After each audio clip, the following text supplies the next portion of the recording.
So pretty much closed the deal right then and there, which was, yeah, the 50K deal locked in.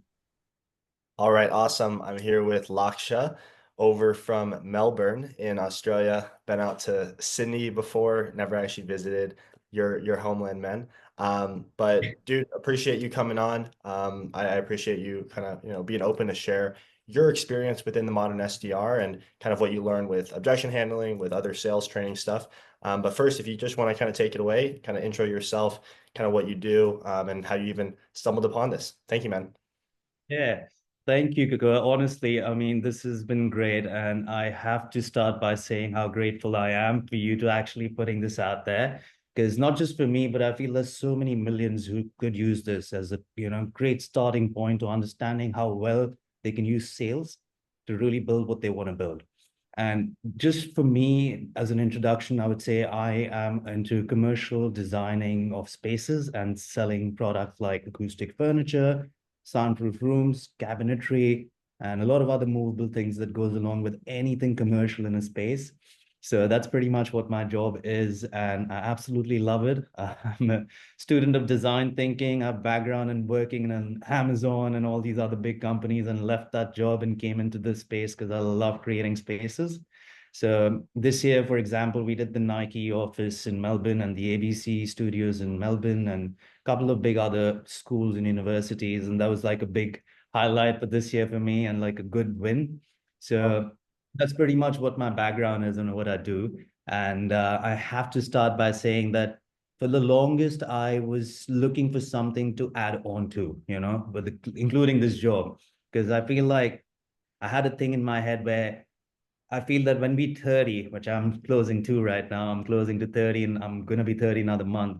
I feel these are the years we can really struggle, and when I say struggle, I mean work double the work we can put in to actually get, a certain number to. Because I feel that it's not about the money, it's about the lifestyle eventually for every person. And that lifestyle has a number to, support it. And that number is there in every person's mind.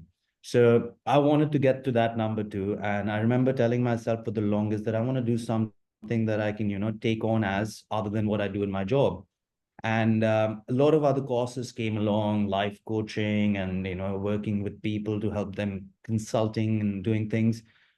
Nothing really connected with me because I'm a person who likes working with clients and like helping people and understanding what they need. Because I eventually don't like calling this job sales. I feel we helping people. I feel it's more of a consultancy, right? So I feel that if we're able to help somebody achieve what they really want and get paid for it, that's just the most beautiful job ever. So I remember I was on Instagram as like any other person who's doom scrolling, and I stumbled upon your page. And I remember the first thing that caught my mind was let's escape our 9 to 5 and work remote and do sales. Now, the sales part and remote work part were the two keywords that really hit me. And I said, okay, this is something I'd love to do because I already do sales. And I feel like that's something I would love to even learn more about because, it's an endless process. We learn on a daily basis. There's always new books to read. There's always new content to watch. So that was really important and something I felt that, okay, I can do this. And then I got on a call with, I think I was Alex, and he's one of the coaches there. It was amazing to understand that, what we really need and what we really desire, how can we get there? And with the support that, we're getting at the course here and this whole program here, I would say not even, I would say more of a community here is what's really important because, I practice with people all across the world now, we are making friends with people all across the world and sharing knowledge, which is so amazing. That's something which was beautiful for me as when I joined the course. Now, I would say the main thing, which I really, really, I feel that everybody should learn is one part which I learned with you is on one of our calls, which is objection handling. Now, this is something I'm jumping onto because obviously for me, I've always had my foundations clear in terms of what sales is. But objection handling is something which I feel is really difficult. It's something that comes with a bit of a niche and has to have like a bit of a process taught to people. And I never learned that process. So I remember when I got on a call with you, the reason I even got on a call with that specific workshop was just because of the way you said objection handling. And I was like, all right, I need to do this. Because I'll share an experience now with you. What happened in just last month was that I had a client who wants to have these soundproof pods in their co-working spaces. And he's got co-working spaces in 3 different cities, Perth, Melbourne, and Brisbane. And he wanted these small one-person pods that look like phone booths. I don't know if you've ever walked into a co-working space, Yeah. but if you do, you'll see these sort of phone booths where people can just pop into and it's soundproof and you do your quick calls and stuff.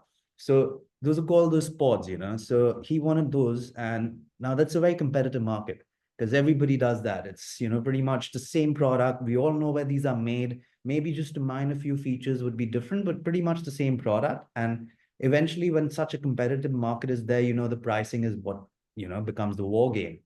So I had a consult booked in with him. Everything was perfect because when, you know, it's like a dream. When you have a client or a prospect who knows what they want, it just makes your life easier. So I felt that it's awesome. You know, he knew what he wanted. We even got to the quote stage within the same day, which is quite amazing. And I'm talking about a deal which is a deal size of $50,000. So the quote Wow. was created same day. It was all sent out. And then it was a bit of a dry spell. So after 2 days, I think 3 days, I reached out to him again. And I And just to clarify here too, like you mentioned a coat stage. So for people watching, I believe that's more of like the proposal stage. That's kind of like the next steps. Or can you kind of elaborate on that? Right. So, you know, when the code stage is basically where once you already understand requirements of the person and you know what they want, and you've already spoken with them to understand that is that the capability can you provide to them? So you already understood that that connect is there, that the person desires something and you can provide that product or service, and you both are in an understanding that, okay, this is going to go well. So now you know that the person's interested. And now you know that you want to create a code for them just to do, you know, for them to understand how do we go forward from here? What do they need to do to get that product? So in that prospect, in that proposal stage, we create a code and we send that out to them. And Okay. then it's about understanding from them that, okay, from that proposal stage, how do we close the deal and get them the products and finish the job there? Sure. So usually after sending the quotes, what I've realized is if it's a really big quote around going over 100, $200,000, we might take a few weeks because, you know, big decision makers also involved. It's not just one person's decision. But when we're Sure. talking about $50,000 quote and we know that it's the director I'm talking to, we know he's the main decision maker. Now, 2 days went by and I didn't really hear anything back from him. So I gave him a call. And this is when I spoke to him about, you know, hey, just want to really connect back with you and see, you know, what do you need more from us? And did you get the quotes? Because I haven't heard anything back from you. And that's when you get a bit of an answer if they've received the code and have a look at it or not. And he said that he has, and immediately came to the point of saying that it was a bit of a shock for him to see our delivery and install costs. So I Wow. asked him, and sorry, And that's essentially an objection, right? So that's essentially he's giving yeah, you an objection 2 days in after you have the $50,000 proposal, right? correct. Now, I want to share this with you that then that call, I said, oh, you know, I went back on my old habits, you know, oh, that's pretty much standard. And, you know, each state has a different delivery and install costs. And, you know, pretty much any installer today will take 10 to $20 to even pick a screw for you. Now, that didn't really work, you know, that's me saying, that's me going into justification mode and that me trying to, you know, protect us, trying to say, okay, these are justified. That didn't really work because, you know, he eventually said, okay, let me have a look around and I'll give you a call back and we'll go from there. So that's when I realized that it's drying up. And now I know that this person is going to go to take 3 more quotes from my competitors. And I don't want that happening. I mean, even if I do want that happening, I want him to think about me while he's doing that. So that's when I realized that I think it was a Thursday or something. And we had the call. And I jumped on the call with you and we role played this, the Yeah. same situation. I Yeah. don't know if I you remember. remember. Okay. And we role played the situation where you said that, you know, I think it was about asking what's the value for these pods for him? Yeah. And that clicked with me. And that clicked with me because I know he's going to make money out of these pods. It's a co-working space. These are all bookable pods. So eventually, within the next 6 to 8 months, he's getting his money back on what he's investing. Also, it also gave me an idea there that this value, the product that he's buying, is complete asset written off. By the end of the year, if he's doing a co-working business, he's going to get it all back in his taxes. So Sure.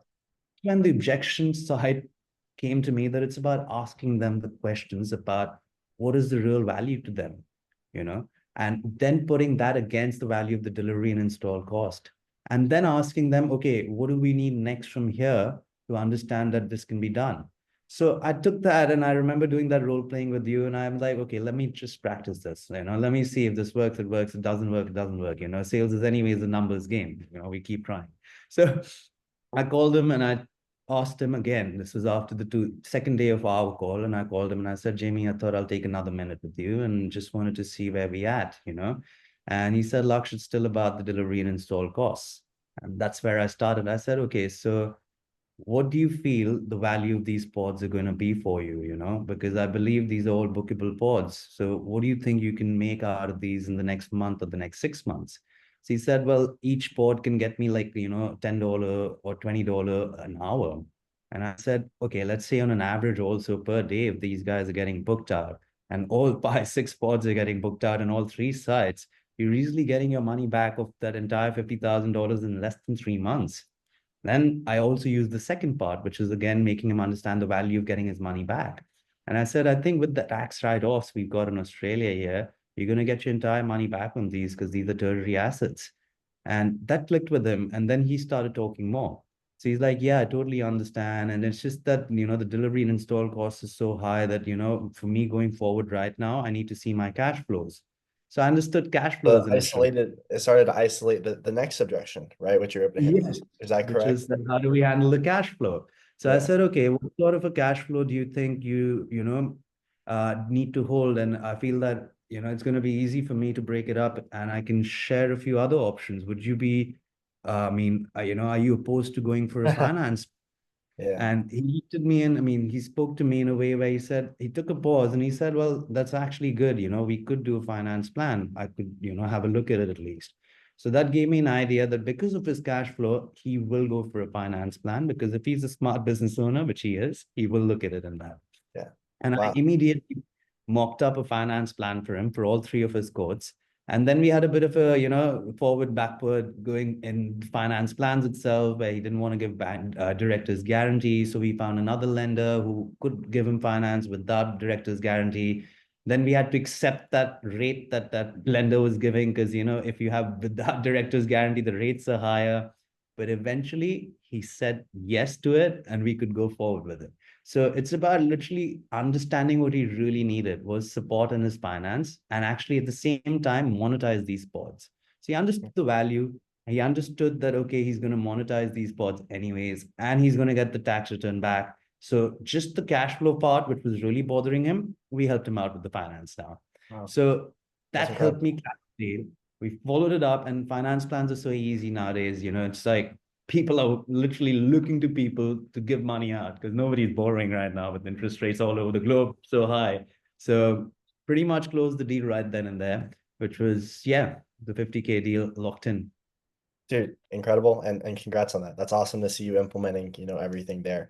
Well, cool, Laksha. So kind of take me back to the beginning, right? So we saw this over on Instagram. We joined the program. I actually know, I think Maria mentioned or some other person mentioned that you also had some concerns actually joining in because of like your niece, like obviously having a ton of, time with her. So how did you kind of overcome that? And I guess were you, glad that I guess Maria was able to kind of handle objections from you to get you going, or kind of walk me through that with kind of your concerns on like the timing aspect of things too. It was a bit difficult for me to initially plan my days because eventually, when I was on a call with Alex, I didn't have this issue because, things weren't there. I didn't have to take care of my niece and my work schedule was easier. But then when I did go into it with Alex, right after that, I got to know that I got to take care of her, which was understanding that working with kids is going to be a full-time job. And it is because now I am doing it. So I understand, being a Yeah. parent altogether. And they're always looking to you for work and they're always after you for small little things. So, it's like literally planning your day with them, not, can't plan your day by yourself. So I think that was my major concern because, if I'm investing my time into something, I would love to get it done in the time frame that I've decided to get it done in. Maybe it's just a personality thing. I'm a little bit like that, that if I've set myself on something, I want to get it done in that time frame. So that was my major concern. And I thought maybe it'd be easier for me to start in January, because that's when I think I spoke to Maria about too, that, maybe we can pause this right now and we can start in January. because I do want to go ahead. It's not that I didn't, it's just about the timing. So, and then I think Maria came back and said that we can easily do that. And then I think within the next 2 days, I had a bit of an understanding when my niece came over that, look, I'm an early riser. I can work my way out where maybe I Yeah. can sacrifice my morning, some activity of going to the gym or something and planning something else in the evening, because evenings are always with her. And so that's when I realized that I can put in that extra hours here, get things done. Yeah. And that just gave me a bit of an initiative. And I immediately, I think, messaged Maria saying, let's not wait, let's just start this. And I think I mean, I'm still finding it hard to finish my modules. I wouldn't lie, because Of it course, does for take sure. a lot of time. So it's just about, also finding that time and getting that done. But I feel that more than the modules, it's about the practice, because eventually, with all the learnings that we have with objection handling, or in asking what's the word, those intent-based questions and things with related to getting to know your prospect better and what they really desire, getting them from their pain to desire situations. These things I don't think anybody's teaching today in sales or any university. So that's stuff that really got me really excited, when I started getting onto these workshops and started practicing it. I mean, I must say the community you formed here is it's amazing. People from all around the world have so many different personalities and teaches you how to deal with different personalities, which is rare. You can't just practice with the same person. You need to practice with different people. So Yeah, that's, really helped me with these few things that is helping me now as well, like I told you in my job. So I of really course. am appreciative and like really grateful for that stuff. And I do want to get on with my modules, get that stuff We done, got to get get you rolling. We graduated. got to get you rolling. Yeah. Yeah, absolutely. Gotta get graduated, and I do would love to start something as, additional work from my full-time job, and yeah, Yeah. get into more of this work. Super cool, man. So I guess long term, are you looking to transition into something more remote there, or do you think you'll just kind of take, the learnings here, the objection handling frameworks, everything like that, and really just go all in with like the current offer? Because I know you're selling, $50,000, $100,000, $200,000 kind of like deals and, projects and stuff. So what's kind of your plan next? So both, I would say. I want to use what you're teaching me here to obviously up my game on my current job. Sure. So that's definitely there. And my target would be to be able to get to that $4 to $5 million trade line with what I'm learning here in a year Awesome. Yeah. with my current job. Because right now, I think maybe I'm on a annual sale of $2 million or something.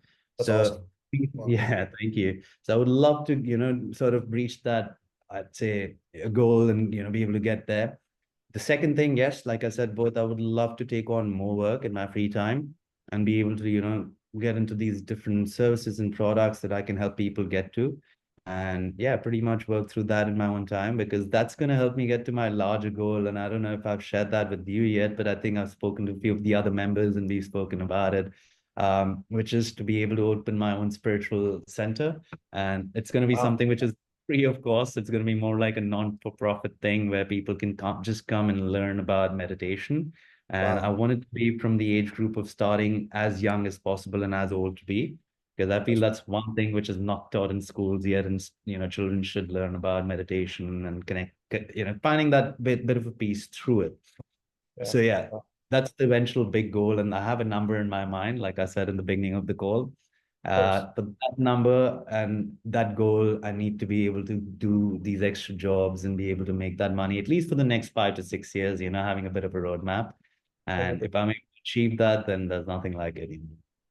No, I love that, man. And I Thank- love to hear your perspective on that too. Like I'm kind of into meditation. I have some sort of affirmation, kind of thing I go through in the morning, things like that. But it's not like very set in stone. However, I would love to hear your thoughts on how like mindset kind of plays into like maybe your mindset or your belief structure, your belief systems, how that kind of plays into sales. And let's say, for example, this client, let's say he fell through, like how would we keep pushing on, right? Maybe Yeah. when maybe we're demotivated or we're down or maybe we're not having a good day. So how do you kind of let meditation or just kind of your mindset, I guess, rituals kind of play into your success?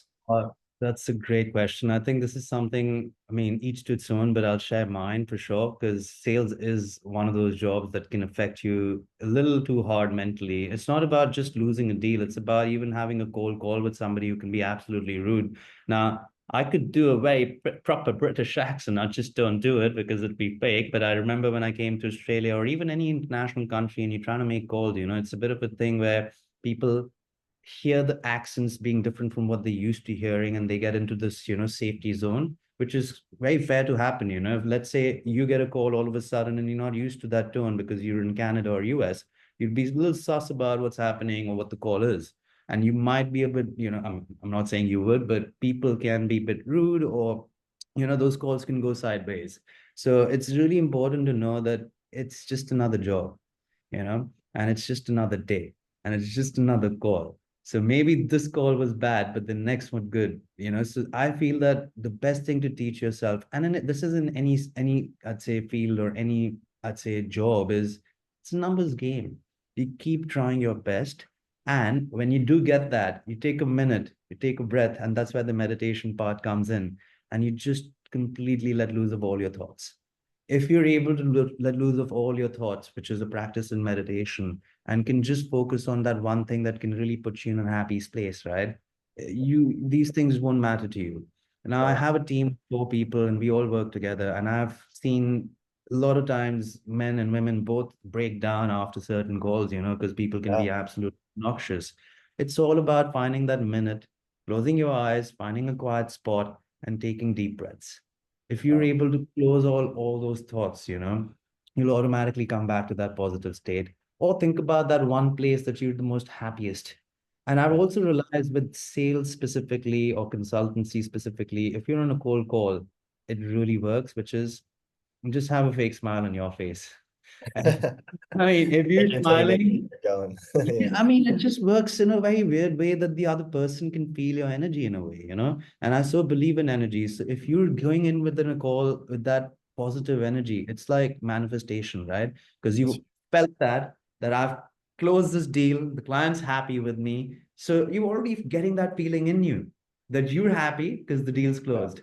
Now, when you're That's walking in with that energy to any room, that person will feel that energy too, and eventually that thing will happen. So that's how manifestation works too. You're already getting that energy in you that you've achieved it. So I think that's a key thing when you're trying to get that negativity out of you after losing a sale or having a tough call. Just yeah. find a minute, get that peaceful side, and tell yourself this is just another number, and the next one is already achieved. Once you start Love saying that. that it's done, you feel it. I love that, Laksha. Cool. Well, I know we're running over here for actually the coaching call that Yeah. up here. To kind of wrap things up though, I guess what is like maybe a piece of advice that you would offer someone that's maybe looking to get started in sales? Maybe they're looking to work, with us inside the Modern SDR, join you as well as some of the other students, but might have some concerns, right? They might have some hesitations. Maybe they are scared if they're going to be able to fit it in their schedule. Maybe they're scared if, sales is for them. Maybe there's limiting beliefs. Like what's one piece of advice or word of encouragement that you could offer to someone looking to, get started with this journey too? That's a great question, because I always go back to one book that I read long ago. It was Richard Branson's book, which says just do it. And he talks about this, fear, anxiety, any negative emotion will be overcome as soon as you're in the task. Unless you're not in the task, you'll never have that focus. Because once you, let's say, for example, you're swimming, you're running, right? Till the time you don't get to the track, you'll always have thoughts going in your head. And you'll have excuses to not go to the gym, not go to the track, not doing this. But as soon as you start running, all those thoughts goes away, right? So it's about literally just jumping into it. If you can just do it, like Richard Branson says and Nike's tagline says, you will eventually find your niche, So I feel that people, and myself too, we're all overthinkers in today's time, which is fair because, of the society, of the social medias that we have, we get so much content that makes us think so much. I would say Yes. if you really feel connected, even if you're scared, you've never done it before, just give it a try. What's the worst that could happen, right? Failure makes the man perfect. Failure is the start towards success, I mean, ask any successful person, they are going to say the same, that they failed 100 times before they even became successful. So biggest thing that I learned from that book and I would recommend people is just do it. Just try your hand at it and give in your best and just take even failure with a bit of a smile on your face and trust me, world's gonna change. That's awesome, man. Love it. I guess, Yeah. do you have any parting remarks for us, Laksha? Like, do you have social media? Do people can people find you anywhere? Like, would love to know anything. I am on social media, but I am a bit of an old school way where I don't really use it much unless like, I mean, on a weekend or something. But I am on Instagram. My Instagram handles pretty much with my name, Laksh Kumar. It's LAKSHAKUMAR. And yeah, not on any other platforms as such, with like TikTok and yeah, Facebook's there. Love it. But yeah, Instagram's where, or LinkedIn, Instagram, LinkedIn, where they can find me. Cool. Hey, so you have any parting remarks from here? Oh, I just want to thank you, man, for the awesome job you're doing. And I swear, I do see your Instagram stories. I love the energy. It's amazing to see that. Appreciate it, man. Same to you. Yeah, appreciate you being here and thank you for coming on. Yeah, cheers. No, thank you so much, man. And I hope your call goes well after this. And yeah, we can find some time soon again then. Sweet. All right. I'll speak soon.